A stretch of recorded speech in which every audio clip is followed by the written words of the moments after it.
ఉద్యోగులకు, పెన్షనర్లకు కొత్త సంవత్సరం కొత్త డిఏ అండి. 3% పెంపు. ఈ సంవత్సరంలో ఉద్యోగులదే హవా. మరి పూర్తి సమాచారాన్ని వీడియోలో తెలుసుకుందాం. వీడియోని ఎక్కడే కానీ స్కిప్ చేయకుండా ఎండ్ వరకు చూడండి. అప్పుడే ఇన్ఫర్మేషన్ పూర్తిగా అర్థమవుతుంది. వీడియో చూస్తున్న ప్రతి ఒక్కరు వీడియోకి లైక్ చేయండి ఫ్రెండ్స్. వీడియోని తోటి ఉద్యోగ పెన్షన్ మిత్రులతో అయితే షేర్ చేయండి. కొత్తగా మన ఛానల్ చూస్తున్న వాళ్ళు సబ్స్క్రైబ్ చేసుకోకుంటే వెంటనే మన ఛానల్ అయితే సబ్స్క్రైబ్ చేసుకోండి. సో దీని ద్వారా నేను చేసే లేటెస్ట్ వీడియోస్ అన్నీ మీ వరకు రీచ్ అవుతాయి. ఇక ఆలస్యం చేయకుండా వివరాల్లోకి అయితే వెళ్ళిపోదాము. ఫ్రెండ్స్, ఇక ఆ విషయానికి వచ్చినట్లయితే ప్రభుత్వ ఉద్యోగులకు డిఏ పెంపు. 2025 కొత్త సంవత్సరం ప్రారంభం నేపథ్యంలో కేంద్ర ప్రభుత్వ ఉద్యోగులు మరియు పెన్షనర్లు ఎదురు చూస్తున్న ప్రధాన అంశం డిఎన్ఎస్ అలవెన్స్, డిఏ పెంపు. ప్రతి ఆర్థిక సంవత్సరం 2 దఫాలుగా డిఏ పెంపు ప్రకటించడం ఆనవాయితీ. అయితే జనవరి, జూన్ అర్ధవార్షిక సమయం సమీపిస్తూ ఉండడంతో ప్రస్తుతం జనవరి రావడంతో డిఏ పెంపు ప్రకటన ఎప్పుడొస్తుందని సర్వత్రా ఉత్కంఠత తారాస్థాయికి చేరుకుంది. డిఏ అనేది ఎలా నిర్ణయిస్తారు? 7వ వేతన సంఘం సిఫార్సుల ప్రకారం డిఏ పెంపు all India consumer price index AICPI ఆధారంగా నిర్ణయించబడుతుంది.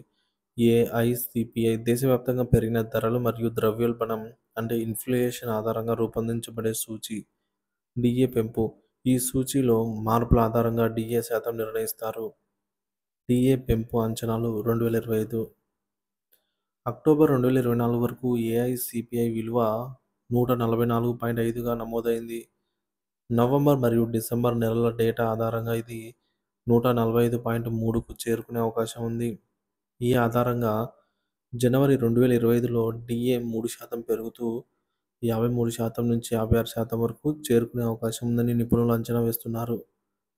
గతంలో కేంద్ర కేబినెట్ అక్టోబర్ 2024లో 3% డిఏ పెంపు అమలు చేయగా అదే ధోరణి కొనసాగుతోంది. మరి డిఏ పెంపు ఎప్పుడు ప్రకటిస్తారు అంటే డేటా విడుదల. డిఏ నిర్ణయానికి నవంబర్ మరియు డిసెంబర్ ఏఐసిపిఐ డేటా కీలకం. ఈ నవంబర్ డేటా ఏదైతే ఉందో జనవరి తొలి వారంలో వస్తుంది. అలాగే డిసెంబర్ డేటా ఫిబ్రవరిలో విడుదలవుతుంది. సమీక్ష మరియు నిర్ణయం. ఫిబ్రవరి చివరిలో కేంద్ర కేబినెట్ సమీక్ష ముగియగానే మార్చి చివరి నాటికి లేదా ఏప్రిల్ ప్రారంభంలో డిఏ పెంపు అధికారికంగా ప్రకటించే అవకాశం ఉంది. డిఏ పెంపుపై ప్రభావం. సో డిఏ పెంపు ప్రభావం అనేది ఉద్యోగులకు ఏ విధంగా ఉంటుందంటే డిఏ పెంపుతో జీతాల్లో గణనీయమైన పెరుగుదల ఉంటుంది. డిఏ పెరుగుదలతో జీవితోపాధి ఖర్చులకు ఉపశమనం లభిస్తుంది. అదే పెన్షనర్ల విషయానికి వస్తే పెన్షన్ పొందుతున్న పెద్ద వర్గం ఈ పెంపు ద్వారా ఆర్థిక ప్రయోజనాలు పొందగలుగుతుంది. మూడోది, ప్రభుత్వ ఖజానాపై భారం. సుమారు 1 కోటి మంది కేంద్ర ఉద్యోగులు, పెన్షనర్లు ఈ పెంపు వల్ల లబ్ధి పొందుతారు.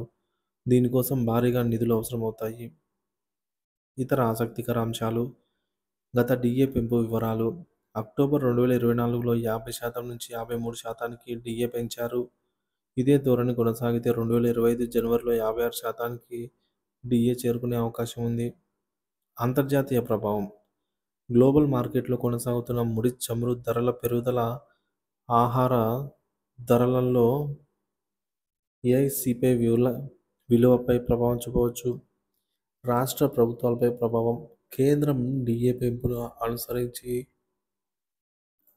రాష్ట్ర ప్రభుత్వాలు కూడా తమ ఉద్యోగుల డిఏ పెంపుపై నిర్ణయాలు తీసుకునే అవకాశం ఉంది. మొత్తానికి 2025 డిఏ పెంపు కేంద్ర ప్రభుత్వ ఉద్యోగులు మరియు పెన్షనర్లకు ఒక ముఖ్యమైన అంశం. ఈ పెంపు వారి ఆర్థిక పరిస్థితిని మెరుగుపరచడమే కాకుండా వారిలో ఆశాభావం కలిగించే అవకాశం ఉంది. మార్చి, ఏప్రిల్ నాటికి అధికారికంగా డిఏ పెంపు ప్రకటిస్తారనే అంచనాల మధ్య ఉద్యోగులు కొత్త సంవత్సరంలో ఆర్థికపరమైన కొంత ఉపశమనం పొందుతారని ఆశిస్తున్నారు. డిఎన్ఎస్ అలవెన్స్ పెంపు వల్ల ఉద్యోగుల కొనుగోలు శక్తి మరింత మెరుగుపడుతుందని భావిస్తున్నారు. ఇది వారి జీవిత స్థాయిని కూడా పెంచుతుంది. సో మొత్తానికి ఫిబ్రవరి చివరిలో కానీ మార్చి మొదట్లో కానీ జనవరి 2025కి సంబంధించి డిఏ ప్రకటన అయితే ఉండబోతోంది. ఈసారి 3% డిఏ అనేది ప్రకటించే అవకాశం ఉంది. సో ఇదే విధంగా మన రాష్ట్ర ప్రభుత్వం కూడా 2024 సంబంధించి జనవరి, జూలై అలాగే ఈ 2025కి సంబంధించి జనవరి డీఏలను ప్రకటించాల్సి ఉంది.